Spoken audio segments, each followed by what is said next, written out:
Hello teachers, welcome to Para Maestros podcast. This is the English version. Para Maestros means for teachers only. Here we will talk about education, everything related with our profession, from the perspective of Latin America and from the perspective of other teachers from around the world. We will have opinions, interviews, and lots of information about education, and I hope you enjoy it.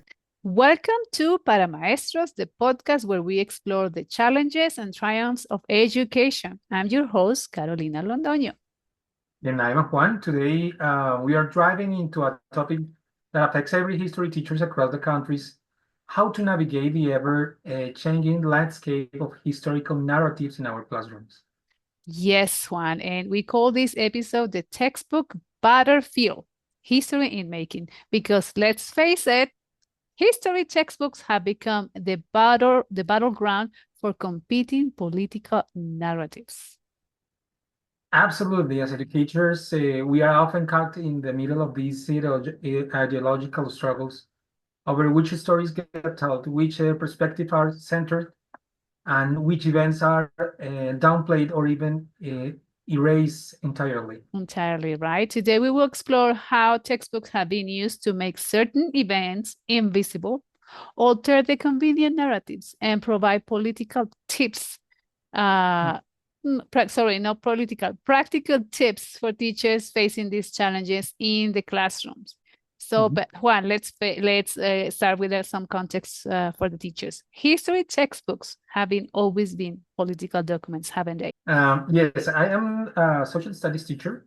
I teach history.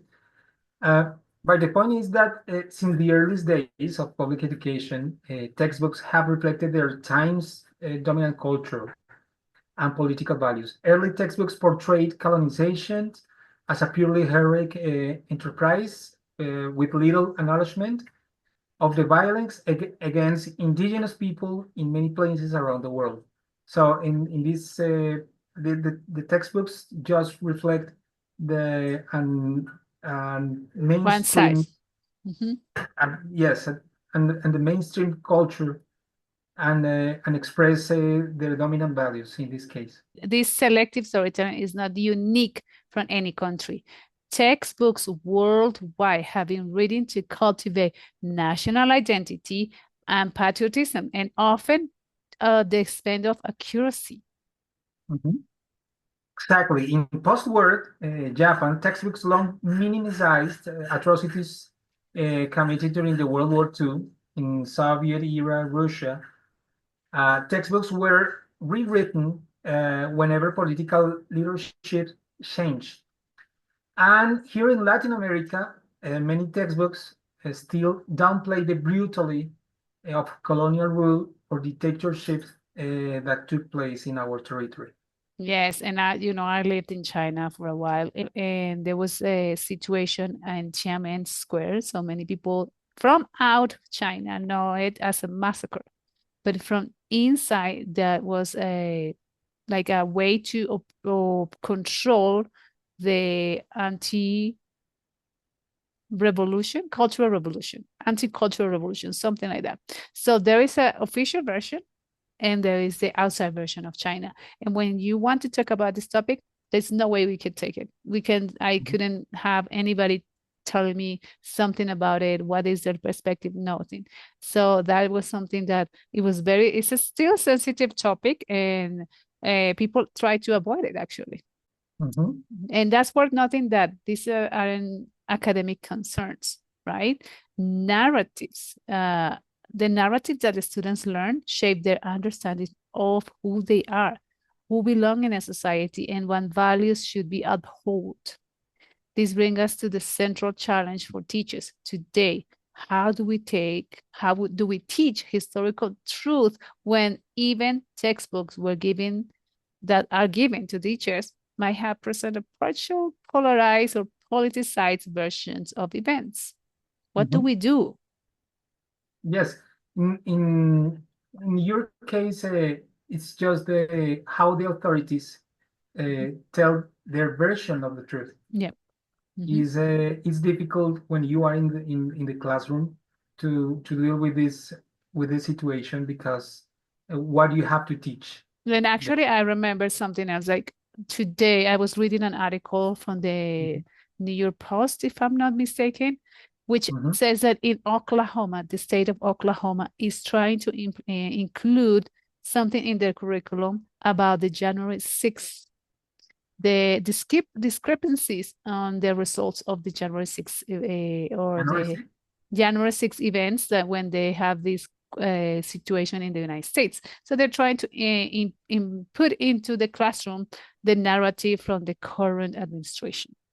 That's what I Ah, just read in the news. So that actually, when I was trying to, we're writing about this mhm, podcast, I say this is something that happened to teachers, right? mhm. That they received the curriculum, and now in this curriculum, now you have to tell this story.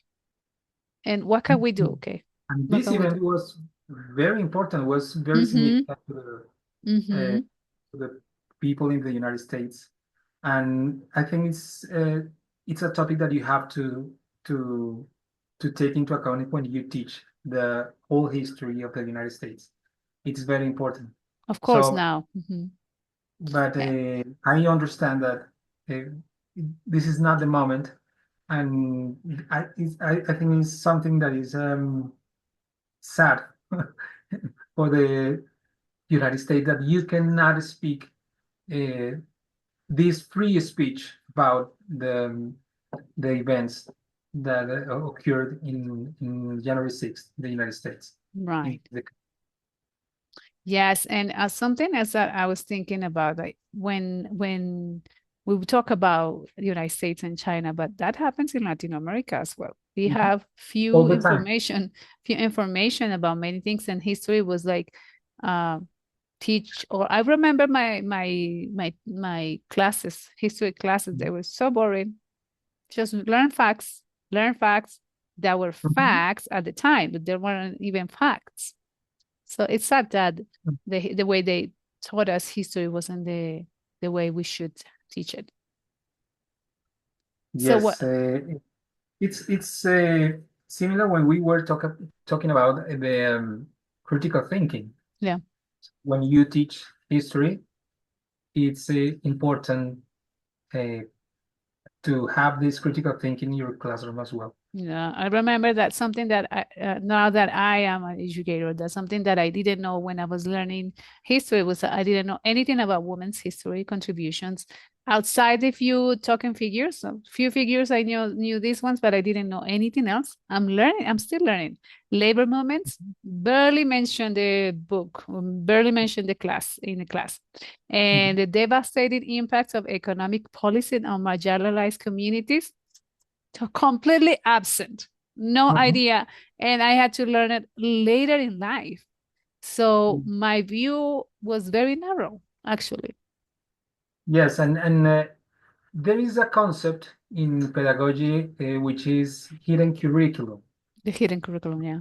Yes, the hidden curriculum is just what you uh, don't teach, Mm-hmm. usually don't teach.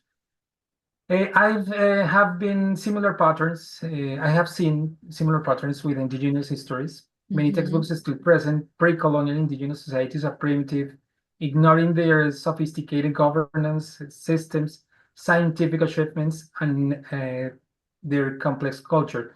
We still teach in Eurocentric masculine narratives, It's white true. masculine narratives. Exactly. It's true. We still have this, and it's ingrained in us. It's difficult to take it out of, like, it's Mhm. hard, and you have to kind of be very explicit on this is what we've been taught, and this is what happened from different perspectives, right? Another area where this happens was with difficult or shameful national episodes, like what we mentioned in the Tiananmen Square. Textbooks often minimize the state violence, whether it's dictatorship in Latin America or slavery on it and its aftermath in the United States, or colonial exploitation across the global South. Mhm. Usually it's barely mentioned. We don't really talk about it, maybe a little bit now.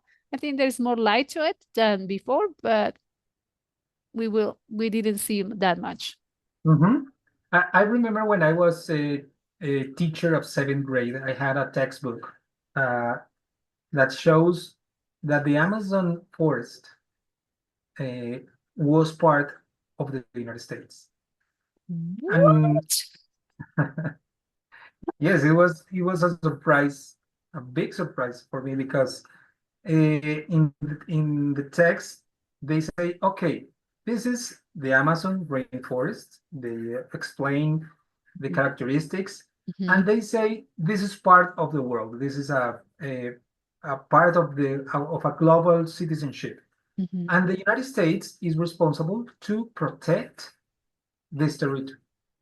And I had to tell to my students, okay, I told them, okay, the Amazon forest uh, is part of four countries Mhm, in South America, not all, and and it's our responsibility of of of our countries to mhm. protect the Amazon forest, not the United States.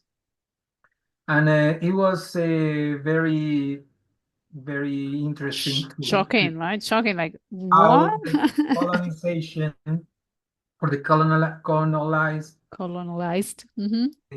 thinking is still present Oh, in yeah. our textbooks, even in Colombia. In our minds. It's Mhm. hard to take it out of people's minds.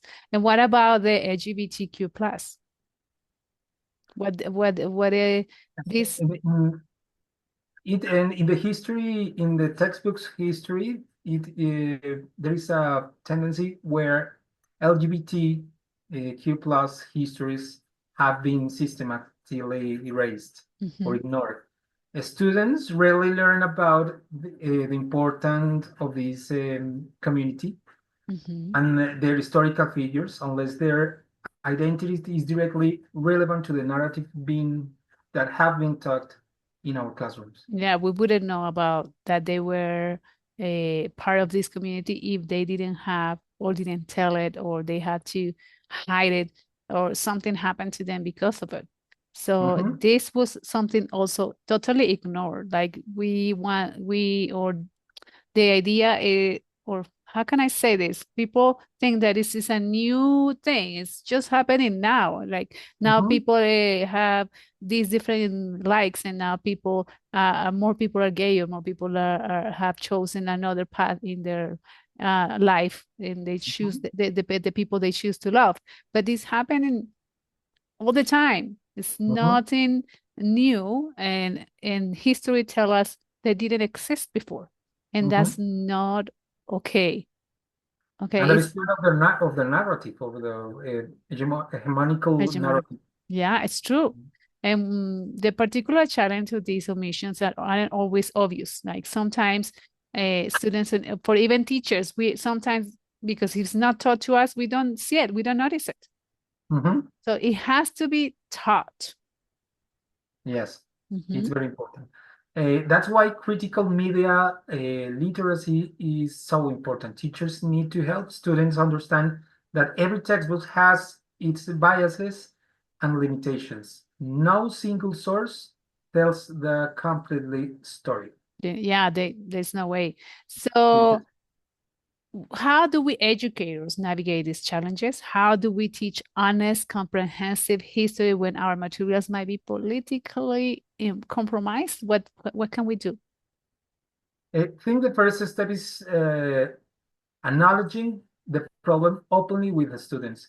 We can tell them that history is complex and contested, and the textbooks reflect particular perspectives and priorities. Absolutely. That definitely is very important.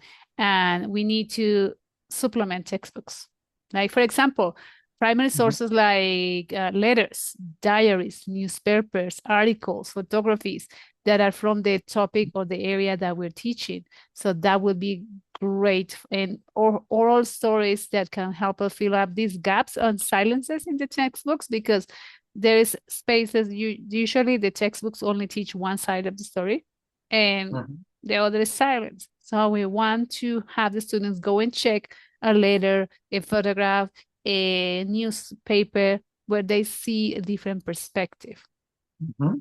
Oral histories It's one of my favorites techniques. Resources, techniques. Okay. And the other way, we should create classrooms environments where multiple perspectives are valued. This doesn't mean treating all interpretation as equally valid. Facts matter, but it doesn't mean acknowledging that history is interpreted through particular lenses.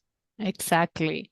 That's a critical distinction. We are not talking about alternative facts here, but about enriching the historical record, including voices and experiences that have been marginalized. Exactly. And we need to be transparent about our sources. So speaking of reliable sources, let's offer some concrete recommendation for teachers looking to supplement their textbooks. What do you think? Okay, let's start with some reliable sources for teachers seeking more comprehensive historical materials. National and university archives often have educational resources designed for classroom use. Museums frequently offer teaching guides with primary resources. Professional Historical Association publish recommendations for teaching contest topics. Digital humanities projects are making diverse historical perspectives more accessible. Yeah, and here's some classroom strategies. What we could do in the classroom. For example, teachers, you can create a textbook review committee. You have your students analyze what is included and excluded in their own material. I like this strategy. Another strategy is use comparative approaches, looking at how the same event is portrayed in textbooks from different periods, different times, and different countries. So the way we teach it here in Colombia might be very different how they teach it in the United States, the same event. So how can students have access to these two versions and see how we see it? Contrast. Invite community members to share oral histories, especially from perspectives that are not represented in the textbooks, and teach students to read against the grain, to notice what's not being said, ask critical questions. And I also think it's important for teachers to build communities of practice where they can share resources and strategies. This is very important. Collaboration between teachers. Teaching contested history can be isolating, especially in communities where particular narratives are strongly entrenched. Exactly. And teachers, don't forget that you should know your responsibilities and your rights. Okay. In most education contexts, there are professional standards that actually require teaching from multiple perspectives and critical thinking. Okay, so don't forget that it's required to teach from different perspectives, and it's required to teach from different, it's required to teach critical thinking. So if someone comes to you and say, hey, why are you teaching that way? You could say, here, my right to teach, I have a right and a responsibility to teach from different perspectives. So don't forget that. Yes, that is very important. At the same time, we need to be strategic in political charged environments, framing inclusive history as preparing students for college and career readiness, where they will encounter diverse perspectives, can sometimes be more effective than positioning it and political stance. Exactly. So very strategic teachers, not just teaching this and then leave it like that. Just they have to be ready for their college. They have to be ready for the text. They have to be ready for, for the environment they're gonna go into. Okay, that's an important point. The goal isn't to replace one political narrative with another, but to teach students how history actually works. It's an ongoing discipline, a conversation based on evidence. So we are making history every day. We're making history. Things that happened today, yesterday, a week ago, it's happening. It's history making. So we choose how to teach it and how to tell it. right? Okay, yes, all the time you are making the history. For example, what recently occurs with the Gulf of Mexico, Exactly. that President Trump in the United States just changed the name to Gulf of America. Mhm. Suddenly, they changed the name, and this has an effect in geopolitical facts between the United States and Mexico. This is very important. So this is an example how this event is making the history and is changing it. Exactly. It's changing it. And if we don't teach now that, then what is the name or how it affects Mexico and how it's affecting people even in Latin America, the new students, the students are receiving this information, they might think it's always being like that. Or so that there is even a problem with the changing a name just because. So it is important to teach those things to the kids. This is what's happening. And And you finally, as we wrap up today's episode, what what would you say is the most important takeaway for history teachers navigating these textbook battlefields? well, I think it's remembering that history isn't just about the past. It's about how we understand ourselves in the present and how we imagine the future. When we teach history as a conversation where multiple voices contribute, we are modeling a kind and inclusive society we hope to build. And we are teaching students not just historical content, but how to think historically, how to evaluate evidence, consider context, and recognize that events, the stories we take for granted are interpretations. Yeah, so the idea is do not take for granted your interpretation. Yes, look at the sources, right? Yeah, and that's it for this episode. Mhm. For the next episode, we are going to talk about beyond borders, globalizing, global citizenship in a divided world. This is a very important topic. Mm-hmm. Nowadays when we tend to close our borders or to create divisions against the others. This So is a we, very yes, I like that. And also we want to teach teachers or want to tell teachers how to build empathy despite the geopolitical tensions. What can we do to build empathy, even though the world and the leaders are telling us not to? So what can we do? So teachers, stay tuned for the next episode. We hope you have had enjoyed this episode and all the previous ones. And politics is always a part of our teaching life. So we cannot leave it out. You have to be there with us. Okay. See you next time. Bye. Bye-bye. Thank you for listening, teachers. Stay curious. Connect with me on social media and explore my website. All the links in the description below.